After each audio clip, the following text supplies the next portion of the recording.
body wash, shampoo, hairstyling product moisturizer, deodorant, aftershave, cologne. Gentlemen, we are using more and more products. And with more products come more scents and fragrances. And so today I want to talk about products and their scents so that we can avoid fragrance overload. Fragrance overload. Don't look that up on Wikipedia, you won't find it.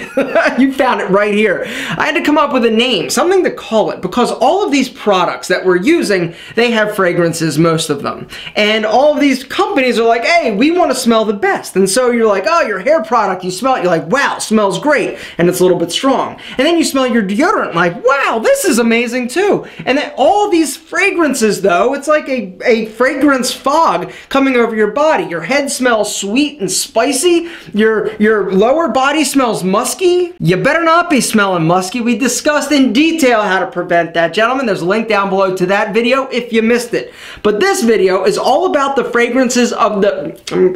I'm spitting. Sorry. Fragrances of the various grooming products that we're using. We want to make sure that the options that we're choosing are not actually competing with each other, so you don't have some fragrance funk going on. So, gentlemen, let's start with an in-depth, not in-depth, a basic discussion of the difference between aftershave and cologne. Alright, so an aftershave, what is it? It is exactly what it sounds like. It is a post-shave treatment. Aftershave.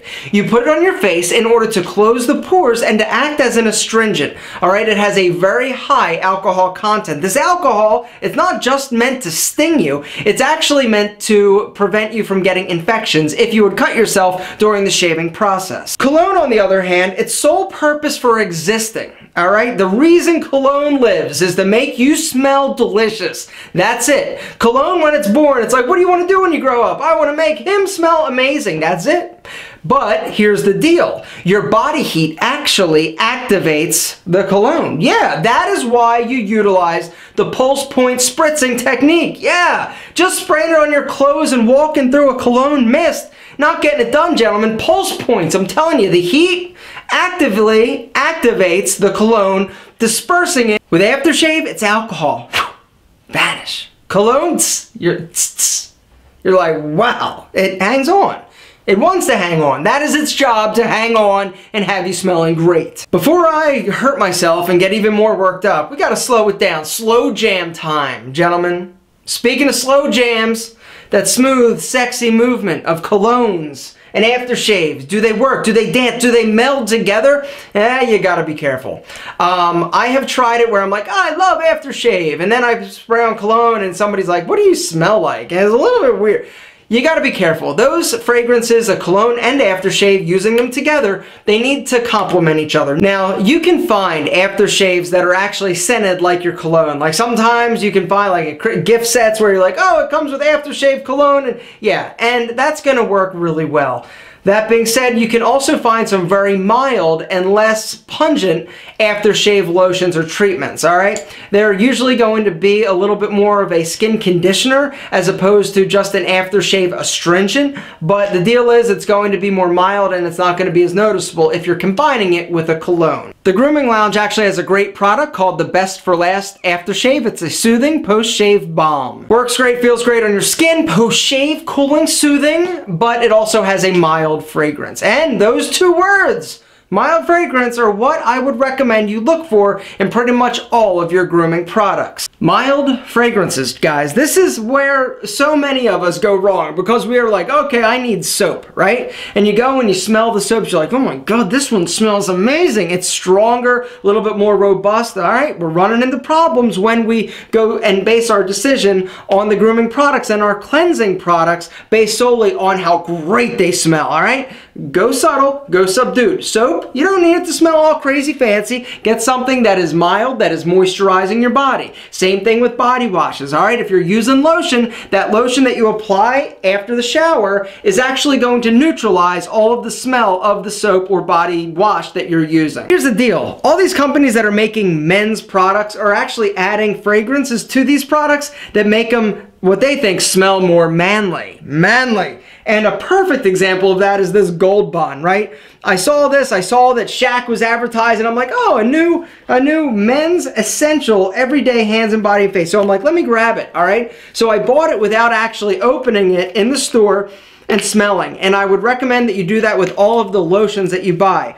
I got it home, I used it, I'm like, oh, I felt it like it really was strong. And I only used it the once because it stinks so bad. Instead, I would definitely go with something a little bit more neutral, all right? Don't fall prey to the men's only, all right? Women's product work just as well, and usually they're cheaper. All right, Suave makes a great body lotion, but my personal favorite is Jergens. Jergens actually is very, very thick. It is very nurturing. Yes, it's going to raise your children. Nourishing. That is the word I'm looking for. Very mild, very nice. It's not going to leave you stinking like Shaquille O'Neal. Antiperspirants and deodorants, all right? Well, here's the deal. You need something that's going to keep you smelling good, keep you from sweating, but they definitely have different levels. Some are very strong, some are a little bit more mild.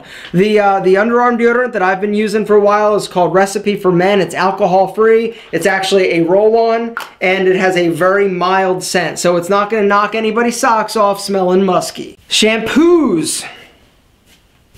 Here's the deal. I use the stinkiest shampoo, as in not good stinky. Neutrogena T-Gel works great for controlling dandruff, but it smells terribly. It's brown, it has coal tar, and it's nasty. But the good news is that my hair smells more like my hair product.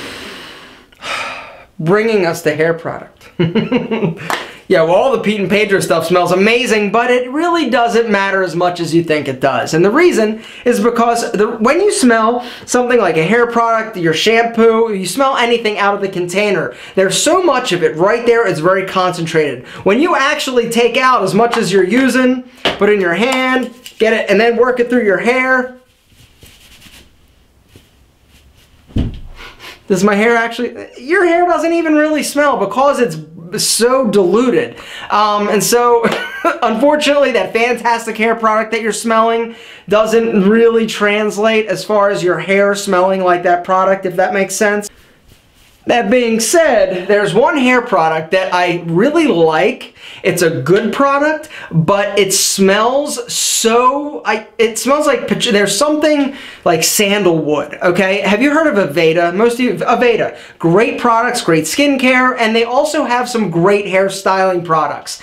The problem is that whenever I use it, I put it in and I'm like, I smell it on me. And if I can smell it an hour, 2 hours, 3 hours after I put it in my hair, I know other people can smell it. Because what generally happens, you notice like when you put cologne on or any product that smells, you smell it at first, but then after about 15 minutes, you really don't smell it on yourself. Other people can smell it, but your receptor sites in your brain sort of have chilled out. The receptors and all those things that are responsible for you actually identifying fragrances sort of like become numb, all right? They sort of process out, so it's not like scent and information overload. That doesn't make any freaking sense. Look it up on Google.